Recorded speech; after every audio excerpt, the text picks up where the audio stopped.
नमस्कार शेतकरी मित्रांनो बरेचसे मका शेतकरी बघा दुसरा डोस टाकताना पण फार हलगर्जीपणा करतात, वेळेवर टाकत नाही. पण मित्रांनो आता बघा हा मक्का या स्टेजला आला आहे. इथून 10 ते 15 दिवसात तो तुरी फेकणार आहे. काही काही ठिकाणी तुरी फेकतोय.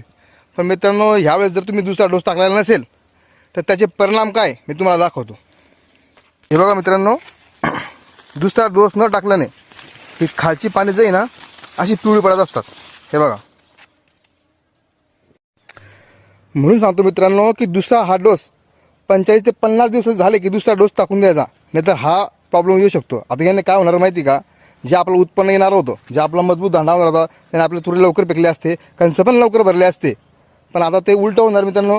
झाडं वाढेल, प्रॉब्लेम नाही, खत आता लागतील, ते वाढेल वगैरे सगळं होईल. पण मित्रांनो जे आपले कंस भरण्याची जे हे राहील, गती राहील, ते स्लो होऊन जाणार आहे. म्हणजे आपलं उत्पन्न कमीत कमी 20% तरी कमी होणार आहे. म्हणून मित्रांनो दुसरा जो डोस असतो तो लवकरात लवकर घ्यायचा. या स्थितीत टाकला म्हणजे आता तुरी फेकायला पण लेट होणार आहे आणि कंस जे येतील ते बरोबर भरणार नाही, तिथं आपला लॉस होतोय. म्हणून मित्रांनो दुसरा डोस टाकताना 45-55 दिवस झाले की दुसरा डोस टाकून द्यायचा. कारण की तुरी फेकल्यानंतर आपला पोटॅशची फार आवश्यकता असते आणि तो पोटॅश त्या टायमाला जर नाही मिळाला तर प्रॉब्लेम येऊ शकतो.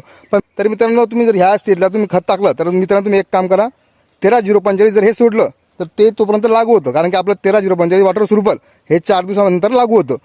मित्रांनो व्हिडिओ कसा वाटला